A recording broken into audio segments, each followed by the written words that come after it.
ass, why the hell should you pass? You think you deserve that right? Gotta keep up with you, so you were trying to lose all of your review side. Time to click it, got time to click it. Move it around, start to burning you down. Time to kick it, got time to kick it.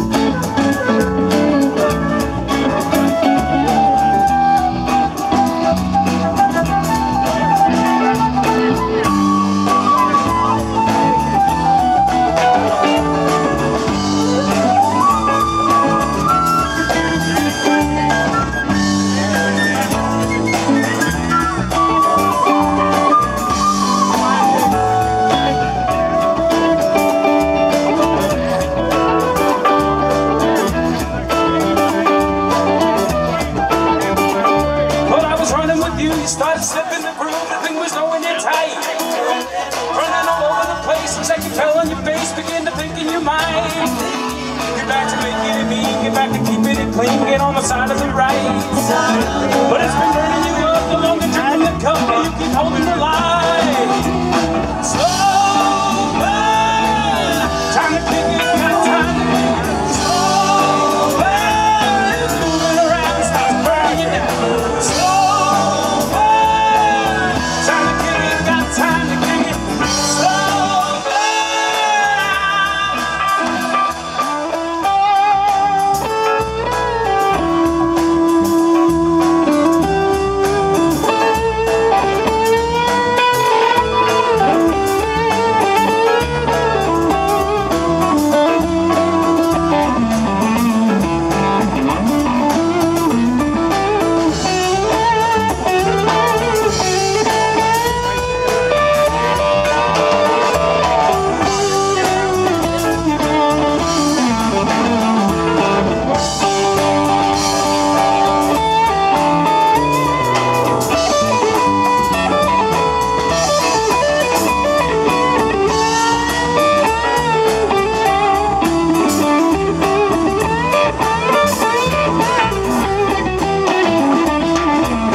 Thank you, everybody. We're at Soundswell. That was called Slow Burn. This next one is Spider Monkey. It's like this just collage of things sort of mashing around at any given moment. And so what I try to do is sort of splice all of those things together in a creative way. It offers me such a wonderful outlet. I met some of the greatest people in my life, and honestly, I'd like to suggest that anybody out there that has something to say, if you got a little fire in your belly, figure out how to say it. Go to places. There are open mics everywhere. Figure out really how to articulate all that stuff that's packed in down there. It's super, super important. And you'd be surprised at the kind of people that you connect with. So this is for my book. Thank you. For that apathetic, the light claws, the daddy. So this is from, this is an amalgamation of my book, something I like to do all the time, which is take my work and further stew it up in a pot. So this is from my book, The Edge of an Observable Universe. I may or may not have that book on me. I'm not quite sure.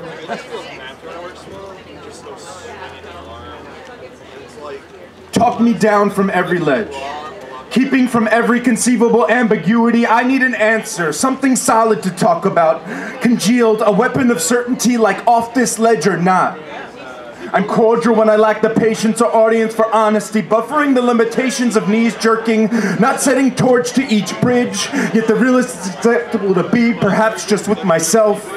Like these meals imbibed alone in the immediacy of sustenance, the ethics of barbed thoughts, the wounds we acquire with contact, cruelty is survival pre-language, crude comprehension, the brutal honesty that lies in the value of your next breath, this place where antlers scorch earth and the monsters beneath our bread claw at our rest, refusing extradition and snarling all the same. Civility is this game we play over groceries, solving problems one swipe at a time, the stillborn, stuffed senses with smiles and curated agendas, swelling conversations towards retirement options, dousing ourselves in redemption, baptized with worldly concern, where everybody's dying, some with more sovereignty than others. Stand there, pretend like you get it. Eyes like stock tickers proclaiming values, waiting for you to cross that line that decides what's correct. Objectivity is a filthy business. The static you barely take under consideration. Sunsets and proper burials. The shovel full of earth and flowers. The rituals that we hope make it enough. Like my mother asking me how I am, knowing full well she just wants words with breakfast. So I'm pleasant enough. I chew my food. Disguise how broken I feel. I pack it away. Pretend I don't need this space. To breathe among the things that nobody seems to love or throw away. The clutter between each grain of sand, avoiding the commitment of solidity. There's an absence that's just left to wander. The safety of forever living in dreams. The worlds we let fall by the wayside. Not even a stone to mark its passage. We leave behind the distinctive traits of nothing at all. Let's make it worse. Our panic of words. Stream our whispers. Draw everything in explanation, long for something beautiful to say. Let's resemble saints. Watch the crowds gather, inertia draped in opinion as the light of day torques my flesh. Armies of anticipation, obsessions that I mistake for a personality. Please bind me to this no buffet. I want to be on the right side of yeses and nos. The baby steps that threaten to snap me in half. It gets jagged out there in the margins, and I'm stumbling through this entropy. This force of nature whose standard and edge we kick up in our rush were such ambient things. Feast and frenzy. Chanting our thoughts in conveniently cramped spaces, tragedy and deification, worshipping something that consistently delivers more, our next anthem, empty calories dragged through this simulation, hoping to say our monologue, just like they do on TV. We, the preconceived conclusion, replicating scripts of normalcy, this big box revolt, lathered in complacency. We used to be something. And maybe I'm all twisted up in this frustration, but right there used to be a horizon. But it's the way of things. And someone needs to fill up these spaces, tucked safely behind gates, the sound of space, pitching my skull from flesh, bound in dynamics that keep wounds from the light of day, gun in mouth. Overcome as armies sell excuses, we pretend to not participate in the terrible fates of our secure futures. Our guilt grows in gigabytes. As slavery never ends, it's just rebranded. We ramble to fill the space. It's not suffering if you never listen. We check our phones and pretend there's somewhere else we need to be. So I weaponize words, this scraped stick I use to perceive in slights and ever-expanding addictions, grasping at straws. Pray with me so we might shape our thoughts to soothe our lust for blood, mutually annihilate, clutch creation, and claw at the heavens. I want to fight my way towards God. Certainty is only going to cover so much ground, and we're a skittish bunch, shook easily by mystery. We were hoping to glide right through this thing, like the shine of well-groomed store aisles. The assembly lines, we say yes and no, drowning in the appearance of choice. I've been praying for quiet backgrounds and reckless consumption, this interpretive static. I'm plastered in preference, I'm drenched in things that easily come apart, and there's entirely too much to interact with. Not enough space to remember what I was like, so I live piece by piece, taking things apart, looking for instructions in things I have no idea how to love. One of my biggest fears growing up was that all this passion would just dissipate, turn into a pile of ash, where someone would write my name, a dash and dates. I woke up. I painted the skies in orchestral overtures. All the ways I've taken myself has subsided. Time and space are not the pressures or cages that linear life demands. There's a different sort of honesty evolved from not knowing or having to. Maybe we're overly described in our efforts to transmit feeling. How can we be evoked without getting lost in the minutia? How can we share without speaking? Who can we become in new spaces? One note leaning towards the next, following a trail bigger than beautiful, a scale smoother than language, less innocuous, unjumbled as things willfully fall away. Prefer quiet, consume static.